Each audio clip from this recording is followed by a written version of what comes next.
Welcome to the Not Sorry Art Podcast. I'm Sari, the artist and creator behind Not Sorry Art and Not Sorry Art School. I'm so excited to talk art and creativity with you, so grab a drink, grab a snack, and let's dive in. Hey y'all, and welcome back to the Not Sorry Art Podcast. I'm Sari. Thank you for being here, and today's episode is dedicated to one specific question. And if you have read the title of this episode, you already know it. It's the question, tell me about your childhood. I have been lucky enough to have been a guest on several podcasts that I really love and look up to. And I've also been interviewed for print. And whenever you get interviewed, one of the first questions you get asked is some form of tell me about your childhood. Tell me how you got into art. When did you know you wanted to be an artist? And it totally makes sense. This is a great get to know you question. And also chronologically, it sort of fits. And so I never begrudge the question itself per se. But rather, I sort of am always avoiding what I like to call like the Phoebe effect. And one of my favorite shows as a kid, I used to love watching at night, was Friends. And there was a character who, one of sort of the running bits about her was that her childhood was really dark. She grew up on the streets, her mom struggled. And in the episodes, occasionally something from her childhood would be brought up, and it was always really uncomfortable. And sometimes it was just as simple as like, oh, this really deep, uncomfortable thing brought up out of nowhere. It was really funny. And sometimes they would use it as a way to sort of foil the more superficial problems that some of the other characters who, by contrast, did not have such dramatic childhoods. It would just be a device to use to sort of highlight that. So it's all good. But the point is, as a kid, I learned both from this and other things that to sort of bring up seemingly out of nowhere heavy things, dark things like substance abuse and poverty maybe wasn't the most okay thing to do in a setting, especially where you were introducing yourself to other people. So usually my go-to for this question would be to very briefly discuss my childhood and just kind of hit the highlights, or even just say like, oh, I was always artsy, and then dive right into college. But this always frustrated me for a couple of reasons. One of them being that I did want to talk about it in more earnest. Something that I've been really fortunate to get feedback on over the years is people who have experienced similar childhoods to me. So for context, I grew up below the poverty line. My parents struggled with substance abuse. My mom struggled with her mental health. And this has informed a lot of my artwork. And people will reach out and say, hey, I never see artists who have backgrounds like this. Like, thank you for sharing. Thank you for talking about it. And that always is such incredibly wonderful feedback to hear, especially when it feels like you're talking into a vacuum half the time. But I also sort of feared this question because I feel like there's no good way to answer it in general. And so with this episode, I wanted to do two main things. First, I wanted to give myself the context to answer that question in a more full way. And it's not like a memoir. We're not diving deep into the weeds, but I'm talking about the points that really, I think, informed why I'm an artist now and how it's really pertinent to my career. And then also, I wanted to dedicate the second half of the episode to talking about how the things that maybe make you feel awkward or that maybe are uncomfortable for you to talk about. And of course, I don't mean talk about things you haven't processed. Process them on your own time. But if you're in a place where you feel comfortable sharing it, but you just want the right context, I'm hoping that those things, I can show you that they're actually your strengths as an artist. And just like how Phoebe and her life sometimes held up a mirror to everyone else's, all the other characters' lives, I think as artists, the things that might seem uncomfortable that we've been conditioned to not talk about in conversations, the isms and poverty and mental health, and I'm sure there's so many other things that pertain to this. But those things, while maybe they're not the best small talk or intro to a podcast, those things are usually gold for making art because they do hold up a mirror to society, or they do completely shift and change how you look at the world. If any of this sounds interesting to you, then listen to the rest of this episode. I hope it's helpful. Thank you for being here and holding some space for my story. I appreciate it. I also want to take a second just to throw out a little bit of a content warning. There might be some themes about substance abuse and mental health, specifically a suicide attempt. So if that does not feel like something you're ready to handle, I'll see you next week. No big deal. But yeah, thank you. And let's just dive right into it. Okay, so I'm going to ask myself this question in 3 parts. The first is, tell me about your childhood. The second is, did you always love art? Tell me when you first fell in love with art. And then third is, did you always want to be an artist? So more about the vocation of it all. So yeah, let's just go. Okay, so my childhood, I grew up in the Ozarks, which is in like Southwest Missouri, Northern Arkansas, but specifically Springfield, Missouri. Its name means that it gets left out of the conversation a lot. Springfield is a very bland name, but all you need to know is it's the main city in the Ozarks. You know, growing up, there was about 180,000 people, so it's not really fair to call it a small town, but it definitely didn't have an urban vibe to it. Basically, it felt like a never-ending strip mall, and that's, you know, there was some culture to it, but we were transplants. My parents grew up in South Carolina, and I was born in Florida. We moved to Missouri when I was 2 years old. I have an older brother and a younger sister, so I'm a middle kid. Probably explains why I'm talking into a microphone right now. And yeah, we grew up really poor. My dad worked as a drywaller for a while, and he experienced an injury that not only hurt his back, but I think in a pretty tremendous way hurt his mental health. And my mom subsequently went from primarily taking care of us to working at a warehouse, the Bass Pro Warehouse in Springfield, Missouri. And it was an incredibly hard job. She worked her body, you know, to the point where it was pretty broken all through the span of my childhood. And, you know, I think poverty and living below the poverty line largely shaped my childhood. You know, unlike being middle class, where your class sort of feels invisible to you at times outside of maybe the more obvious wants and stuff. Poverty felt very ever present and heavy, and we didn't have the language to describe why it was so bad, but it was just really hard and dehumanizing. As for when did I know I liked art? Was I always artsy?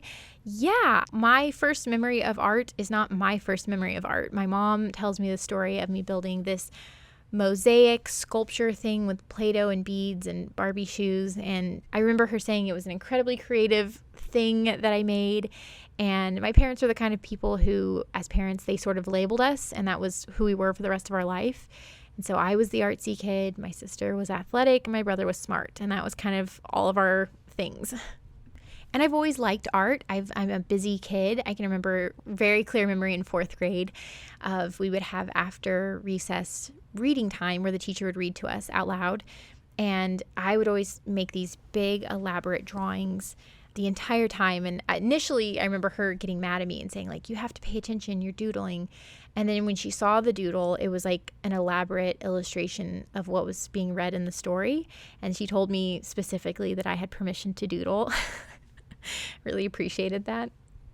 But yes, I was always a drawing kid, a doodling kid. Again, with the poor thing, there weren't a lot of special programs for us. We couldn't afford camps or special classes. And as I was going to school, the arts program were being actively cut. By the time I was in middle school, we had visual art classes, but we could opt out of them. And I chose to do music just because I like singing too. I was just kind of an artsy-fartsy kid. The other thing that really shaped my relationship with art is the fact that I was grounded all the time. So my parents were really, really, really strict with us as kids. And one of the ways my dad's anxiety and his own struggles with his own life sort of manifested and was projected onto us kids was my dad is a pretty smart guy, a very creative guy. He taught himself all about physics in his free time, and he would write these papers, and he taught himself how to play guitar, and he would write poetry, and at one point in his life he really got into painting. And so he was creative, and he was a smart guy, but he was dyslexic as a kid, and during a time when you were flagged as needing remedial help, he was just held back for 2 years and put in remedial classes. And so he didn't like school, and he dropped out in high school. Both of my parents dropped out in high school. And he really pushed us kids to make good grades. So we were expected to make A's. He would tolerate B's, and if we got C's, we were grounded. So I am also dyslexic, and so needless to say, I spent a lot of my childhood grounded. I think during the academic year, it was not a stretch to say I was grounded between a third and a fourth of the time, and the only thing I was allowed to do when I was grounded was to read and draw.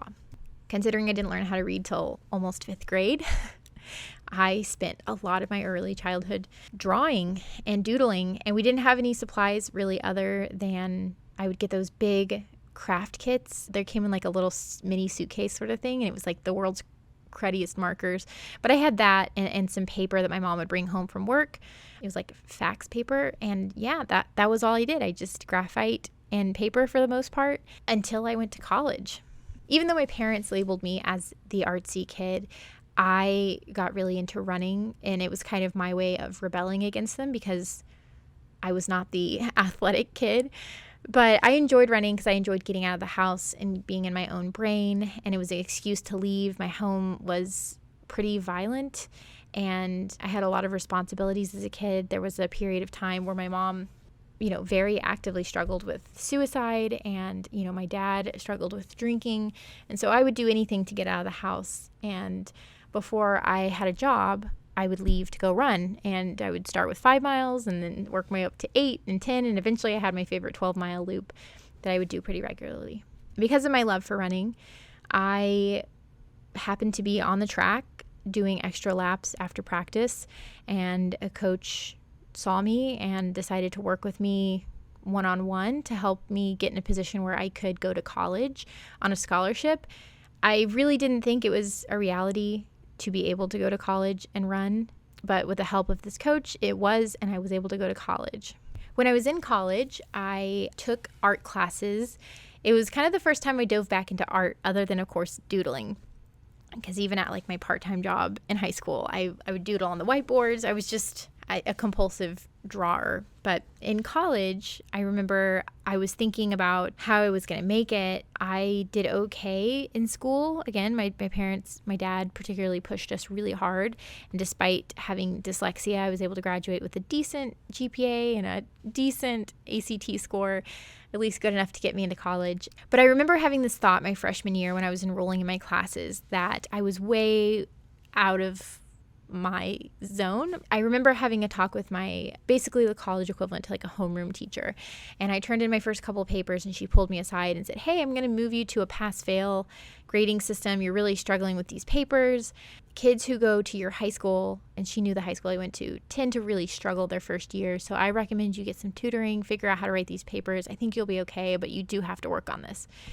And so this informed kind of what path I took. And I remember thinking that the only thing that really seemed to come naturally to me in life was drawing.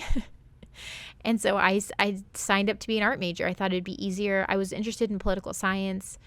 I was interested in other things, but I didn't want to fail out of college because this was my sort of one attempt to get out of poverty.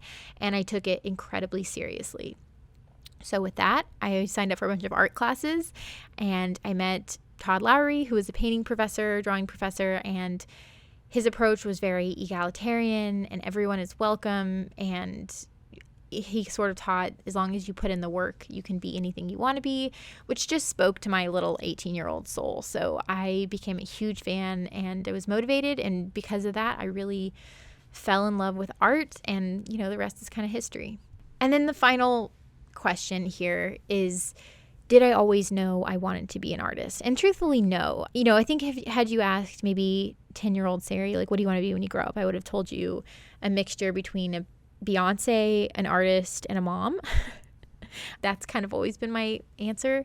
But one thing I want to talk about in regards to like children who are raised at and below the poverty line, when it comes to conversations about what we want to be when we grow up, I don't think people realize that it's even kind of a luxury to have parents who warn you against being an artist because you don't want to be a starving artist. When you already are kind of growing up food insecure, you really don't have a lot to lose. And so my parents, and I know maybe it wasn't the same with all of my peers' parents, but it seemed to be as kids, all of us were encouraged to be anything we wanted to be. We all thought of being an astronaut, doctors, lawyers, even though statistically, all of us who grew up in persistent poverty were very unlikely to make it out of our current class. And so the idea of being a lawyer or a doctor, no parent wanted to look at their children, their grade school children, and say, hey, you'll probably be what the parents are, which were hardworking people who worked seasonal jobs, or, some of my most well-off friends, their moms were CNAs, or a lot of my friends' parents were on disability, and a lot of my friends' parents worked under the table jobs. And nobody wants to sit down and tell your kids that that's your destiny. So the parents and the teachers, they all rooted for us. They all encouraged us. The narrative growing up was very much, you're going to make it out of poverty. You're going to do it. You're going to get out of here. And I can't tell you how average I was. I was really a pretty average kid, both in grades and every other kind of measurable way. And I had friends who were way above average, and they were smarter, and they worked harder, and they were kinder, and they were way more talented. And one thing that happened to us as we moved into high school and, approaching that junior year where you take your test and you start to apply, all of a sudden the kids who had so much potential, way more potential than me, started realizing that they're not going to be able to do even the state school. They're not going to be able to swing the finances. They're not going to be able to step away from their job and stop helping their family. And the kids who had so much potential started to pull away, work more, show up less to school. So when I get asked this question about, did you always want to be an artist? It's tough because I think of how much grief for a certain class of people this question holds, that there are a lot of people who, despite working hard and doing all the right things, you go to the wrong kinds of schools, you come from the wrong kind of support systems, and making it to college is not always an option for everyone. To be honest with you, I didn't start in a very meaningful way thinking about what I wanted to do as a grown-up until probably age 19, 20, 21. Because of this, I sort of looked at the fact that once I became close enough to graduation to realize that I might actually get a degree, I can't tell you enough. Everything was really touch and go in college. It was really hard for me. But I started to realize, maybe I will be able to be a graphic designer, because I got a degree in both fine art and graphic design. Again, sort of was able to go to college, considered myself incredibly lucky. And whenever I got out of school, I did apply for graphic design jobs. But again, I sort of had this nothing to lose mentality. And so I worked odd jobs. And again, the rest is kind of history. But all of those things definitely inform how my career is now and how everything has unfolded. So that's my answer to the question. What did you want to be when you grew up? How was your childhood? Did you always know you were going to be an artist? It's not a very straightforward answer. It's usually why I say I was just artsy. I lucked into college. I'm here now. Getting out of poverty, regardless of whether I was an artist or a manager at a Best Buy, was my only goal. Food security, having a family that wasn't my family of origin, that was my only goal. And the funny thing is, as I'm sitting here recording it, I don't feel the shame or the burning hot sensation in my ears that I get when I normally answer that question in someone else's interview. And it's because within the context that I've created for myself, those aren't things that I'm ashamed of. Again, the Phoebe effect, it's just the idea that bringing it up to someone who doesn't maybe know you always feels incredibly intimidating. And I'll say that the Phoebe effect also sort of echoes in how I've chosen my subject matter as an artist and how I've presented myself to the art world. And part of why I wanted to share this story was also because I didn't hear other people who had stories similar to mine. Again, most of the time when people asked those questions, you get a variety of answers, and everyone's answers are great. There's no wrong or right way to be a person. But I think what ended up happening was just not hearing my own story reflected in other people's podcasts started to sort of nag at me. So early in my career, when I started to take what I was doing in earnest, I devoured podcasts, interviews with artists from other podcasters. I went through all their back inventory. I listened to maybe one or two every single day, and it was incredibly informative. It helped me to learn how to run a business. I sort of jokingly say that I got my business degree through listening to podcasts, but such great help. But there was one day where, again, 3-ish years in to listening to these podcasts, and I had to hear one more person say that their parents were artists or architects or, some other affluent creative field. Again, there's nothing wrong with that. I think that's wonderful. My children will be able to say that their mom was an artist, but it started to kind of do more harm than good. And I started to really bristle at that question when other people would be asked it. And that's totally a me thing. I stopped listening to podcasts because I sort of couldn't handle it. And I think in some ways the genesis of this episode was planted at that moment, because I did want to eventually create a platform where I could share a story that maybe wasn't heard of by other people as much. But the point I'm wanting to make now is that the thing that made me feel so removed from other people and other artists, and certainly the art world, my childhood in poverty, being the daughter of addicts, having a mom who openly struggled with suicide and her mental health struggle my whole childhood, it shaped how I view the world and how I process the world. And just because you don't see your identity or your struggle or your circumstances in the art world doesn't mean that you don't belong in the art world. In fact, if you don't see those things in the art world, it needs to be your invitation into the art world. And that's my biggest message that I want to share in this episode, is my fear and anxiety about talking about growing up in poverty. Part of why it developed kind of into a bit of a complex at some points was because I didn't hear anyone with those struggles. I didn't see anyone turning the shame and trauma of poverty into art. I didn't see anyone turning their mom's constant struggle with mental health into art. And it's not to say that I'm the only one doing it, but it's more to say that, again, if you perceive that that story is missing, even if it's just your corner of the internet or your corner of your art sphere, that's a sign that you should talk about it and that you should fill space, especially if you've processed those things and if you're making art about those things and if it's part of what you want to talk about. Obviously, I hope it goes without saying that if you're not ready to talk about something or you don't feel like it's pertinent to your art or the conversation, by all means, don't share. But for me, my art started out just gratitude art. It was just, I'm glad to be here. I can't believe I made it through college. I can't believe I get to make art. And then it slowly turned into, I started bumping up into misconceptions about poor people and why do you work so hard, and things, just life bumping into you, right? Your own projections and wounds and misconceptions and the way you see the world, good or bad, starts bumping into the world when you interact with it through sharing art.